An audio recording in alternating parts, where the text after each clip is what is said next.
आज 30 अक्टूबर 2024 दिन बुधवार है। आज टॉप 50 खबरें एक एक करके चलिए जानते हैं टॉप 50 खबरें। आज का पंचांग, आज कार्तिक माह के कृष्ण पक्ष की त्रयोदशी तिथि है जो कि 1 बजे तक रहने वाली है। इसके बाद चतुर्थी तिथि आरंभ हो जाएगी। इस दिन कई शुभ योग भी बन रहे हैं। आज के दिन, आज की 1945 में 30 अक्टूबर के दिन ही भारत संयुक्त राष्ट्र में शामिल हुआ था।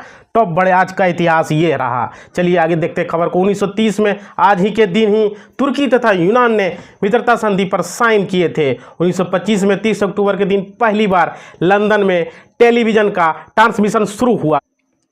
जम्मू में रेलवे ट्रैक से अज्ञात वृद्ध का शव बरामद। ट्रेन से गिरकर मौत की आशंका। मृतक की पहचान में जुटी है पुलिस। जमुई के क्यूल जसीडी रेलखंड के मननपुर बंसीपुर रेलवे हॉल्ट के बीच रेलवे ट्रैक से जीआरपी ने एक अज्ञात 55 वर्षीय वृद्ध के शव को बरामद किया है। बिहार की सियासत का बॉस कौन? गिरिराज की मौजूदगी में नीतीश की बैठक से निकले 5 बड़े फैसले। बिहार एनडीए में टकराव के कयास जोर पकड़ रहे हैं। गिरिराज सिंह की हिंदू स्वाभिमान यात्रा के बाद बीजेपी और जेडीयू रिश्तों में जो है चर्चा।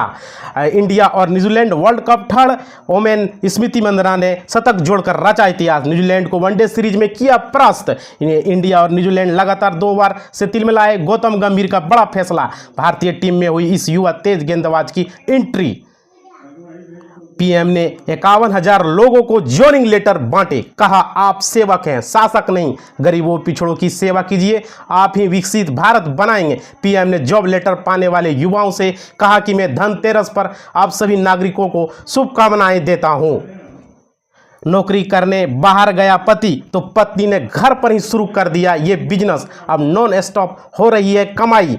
अर्चना मोमबत्ती बनाने का काम करती है। वह 250 रुपये प्रति किलो मोम खरीदती है और इसे 15 से 20 पैकेट मोमबत्तियां तैयार करती है। इलेक्शन कमीशन हरियाणा चुनाव में अनियमितता के कांग्रेस के आरोप निराधार। 1642 पन्नों के जवाब में चुनाव आयोग ने नसीहत भी दी। बिहार एनडीए में टकराव के कयास जोर पकड़ रहे थे। गिरिराज सिंह सिंध चुनाव आयोग ने कांग्रेस को लिखे गए पत्र में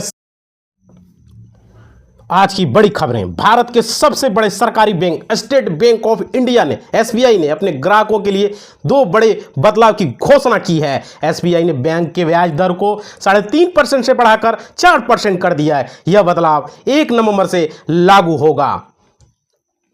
दीपावली से ठीक पहले नीतीश कुमार ने दी राहत। 1.5 लाख लोगों को बैंक खाते के अकाउंट में 100 करोड़ रुपए लगभग भेजे गए। बाढ़ प्रभावित किसानों को सीएम नीतीश ने दी बड़ी राहत। सीएम ने 1.5 लाख किसानों के खाते में भेजे 100 करोड़ के लगभग। धनतेरस के मौके पर खरीदारी के लिए बाजारों में उमड़ी लोगों की भीड़ के कारण मंगलवार को दिल्ली को भीषण ट्रैफिक का जाम का सामना करना पड़ा। धनतेरस की खरीदारी के लिए बाजारों में पहुंचे लोगों को भीड़ से जाम लग गया। 130 रुपये पहुंचा स्विगी के शेयरों का जीएनपी। अभी से तगड़े मुनाफे का इशारा कर रहा है प्रीमियम स्विगी का।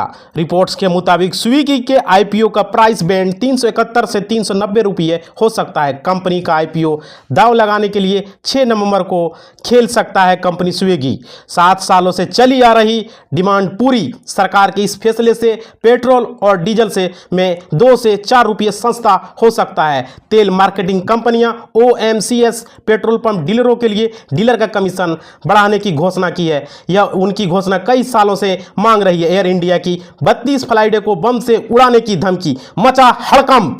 एयर इंडिया का जो है फ्लाइट को बार बार धमकी मिल रही है जिससे कि हड़कंप मच रहा है। फर्जी धमकी मिलने का सिलसिला थमने का नाम नहीं ले रहा है। फ्लाइट्स में बम की धमकी की होने की सूचना मिलने के बाद यूपी कोर्ट में पुलिस और वकील में झड़प, चौकी में आग लगाई। गाजियाबाद जिला कोर्ट में मंगलवार को केस की सुनवाई के दौरान बवाल हो गया। जज अनिल कुमार और वकीलों में झड़प हो गई। इससे उग्र वकीलों ने हंगामा कर दिया। इस पर कोर्ट में पुलिस बुला ली गई। पुलिस ने लाठी चार्ज कर दिया। रिपोर्ट के अनुसार गुस्साए वकीलों ने कोर्ट परिसर में स्थित पुलिस चौकी में आग लगा दी। सामने आए वीडियो में चौंकाने वाले दृश्य दिखाई दिए। पीएम नरेंद्र मोदी ने कहा कि दिल्ली और पश्चिम बंगाल की सरकार राजनीतिक हितों के चलते आयुष्मान भारत योजना लागू करने में विफल रही। प्रधानमंत्री नरेंद्र मोदी ने मंगलवार को धनतेरस और 9वें आयुर्वेद दिवस पर 70 साल और उससे ज़्यादा उम्र के लोगों को आयुष्मान भारत का लाभ देने का दरअसल केंद्र सरकार ने आयुष्मान भारत प्रधानमंत्री जन आरोग्य को विस्तार दिया और इसमें बुजुर्गों को शामिल किया। पीएम मोदी ने 12,850 करोड़ के हेल्थ प्रोजेक्ट का भी उद्घाटन किया। इसके साथ ही उन्होंने ऋषिकेश एम्स से देश की पहली एयर एम्बुलेंस संजीवनी की शुरुआत की। अमेरिका के आगामी राष्ट्रपति चुनाव में डोनाल्ड ट्रंप की संभावित जीत की भविष्यवाणी से सोशल मीडिया पर इकोनॉमिक एक्सपर्ट के बीच में हलचल मच गई है। बुधवार 30 अक्टूबर को ये 6 स्टॉक मचाएंगे धमाल। मार्केट खुलने के बाद शेयरों में हो सकती है जोरदार कमाई। अडानी पोर्ट्स पर जेएम फाइनेंशियल सोनी पटनायक ने बीटीएसडी कॉल सुझाया। उन्होंने कहा कल कमाई के लिए ये स्टॉक खरीदने चाहिए। जियो फाइनेंशियल सर्विसेज को ऑनलाइन पेमेंट एग्रीगेटर बिजनेस के लिए आरबीआई की मंजूरी मिल चुकी है। झारखंड न्यूज, चुनाव से पहले रांची में ईडी की ताबड़तोड़ छापेमारी। आईएएस विनय चौबे समेत 15 ठिकानों का छापा मारी। झारखंड विधानसभा चुनाव से पहले ईडी ने रांची में आईएएस अधिकारी विनय चौबे के ठिकानों के 17 जगहों को छापेमारी की। कांग्रेस ने झारखंड विधानसभा चुनाव के लिए 2 उम्मीदवारों के नाम साथ फाइनल लिस्ट जारी की। बोकारो और धनबाद से उम्मीदवार उतारे गए। इस लिस्ट में बोकारो से श्वेता सिंह और धनबाद से अजय दुबे को मैदान में उतारा गया है। कांग्रेस ने नवंबर में 2 चरणों में होने वाले विधानसभा चुनाव के लिए कुल 30 उम्मीदवारों की घोषणा की है। यूपी बोर्ड टीचरों और कर्मचारियों को सीएम योगी की दीपावली का गिफ्ट।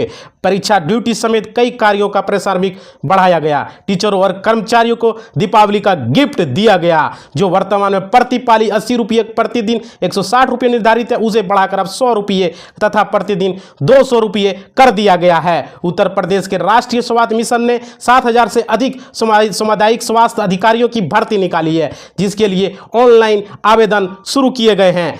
वेदर, दीपावली से पहले बदलेगा मौसम का मिजाज। दिन में खुलेगी धूप, सुबह शाम बढ़ेगी कनकनी। आपका देखिए आगे। महाराष्ट्र चुनाव नामांकन खत्म होने से 3 घंटे पहले शरद पवार गुट ने जारी की आखिरी लिस्ट।